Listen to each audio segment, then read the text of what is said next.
Hello everyone, this is the Reckless Investor, or Marquise. Today we're going to look at AbbVie. First off, let's look at the clear picture and valuation. Again, our metrics are revenue growth, profit margin, gross margin, net income growth, net margin, and free cash flow growth. Price of free cash flow or sales to free cash flow yield, debt to free cash flow, shares outstanding, and return on invested capital or ROIC, return on equity. So let's begin. So we see revenue growth has grown almost 55% over the past 5 years. That's good. Profit growth has been almost 50% in 5 years. Profit margin is at 24%. That's good. However, the gross margin is down. It only grew 26.38%. And what do we need it to be at? Let me check. We need to be at 40% or higher. So they need to work on their gross margin. Net income has grown about 80%. Net margin has grown about 94%. Almost 95%. The free cash flow has grown about 70%. I love that. I love to see the free cash flow. Because if you're not aware, free cash flow is king. When you are trying to evaluate stocks, you want to see the free cash flow grow. Price of free cash flow is good. You need this to be under 15. Price of free cash flow or sales of free cash flow just means that you know how to manage the free cash flow. Free cash flow yield is at 8.71%. It's not bad. You want that above 5. The debt to free cash flow. This means I have an average. Let me look at it. So this is how many years to pay off their debt, all their debt. So if they use the current free cash flow to total debt, it's about 3.3 years with their cash flow today.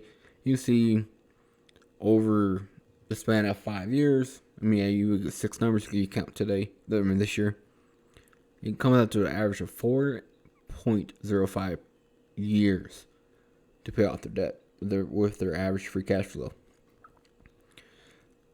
You want to, since we're calculating 5 years, you want that under 5 or 5 or below, and we see that. Okay, here's what Paul from Everything Money says is a silent killer. It is the shares outstanding. The reason why it's red is because they're growing or they're issuing more shares. In a sense, they're issuing about 148 million more shares, which is making you diluted 8.36%. Here's your dilution, your average dilution from now and 5 years ago. They have a good return on invested capital. You want that above 10. But the equity return is low. That's something they need to work on. So think about it. So they got 4 X's in a sense. Or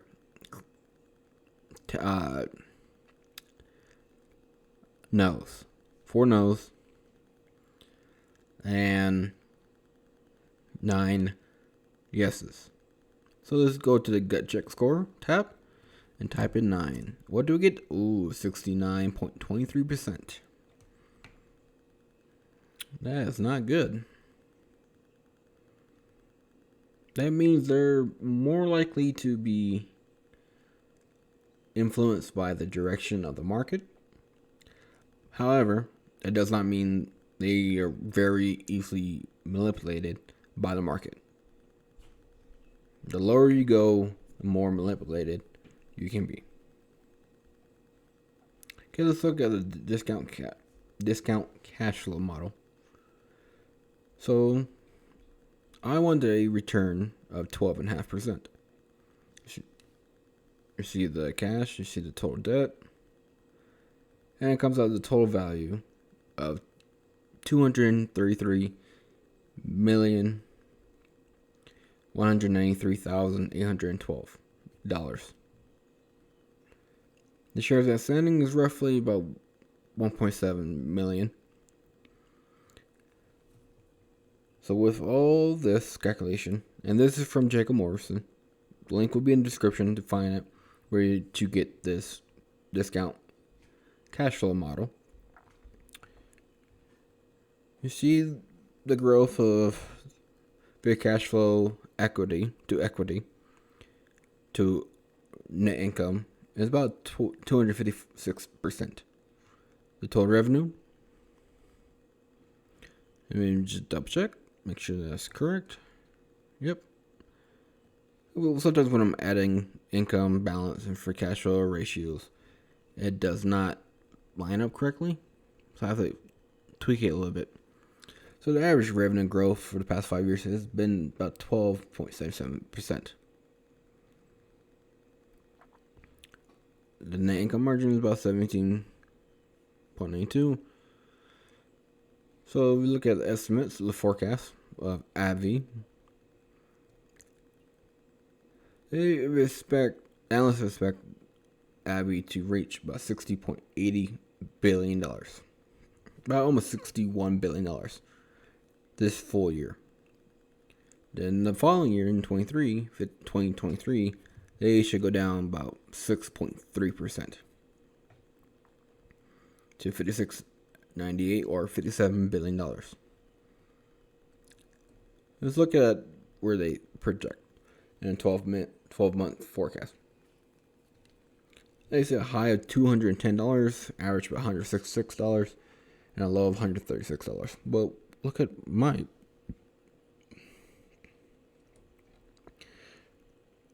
I'm getting $131.96. In a sense, I'm losing on 3.89% or 3.9%.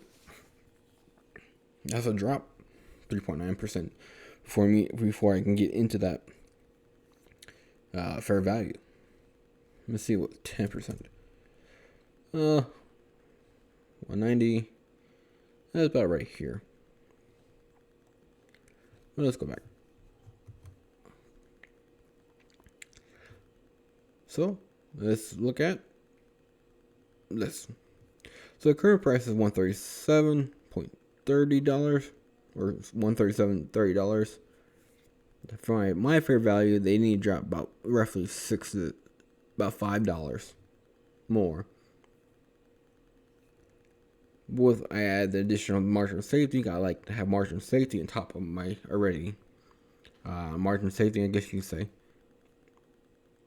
to come out to an average acceptable buy price at $85.78. So right now is a hold off. Don't buy into it. Don't buy a full share.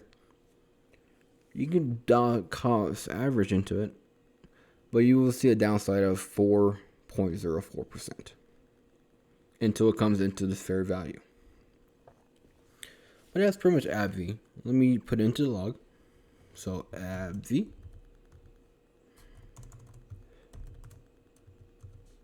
Nine and 6, 14,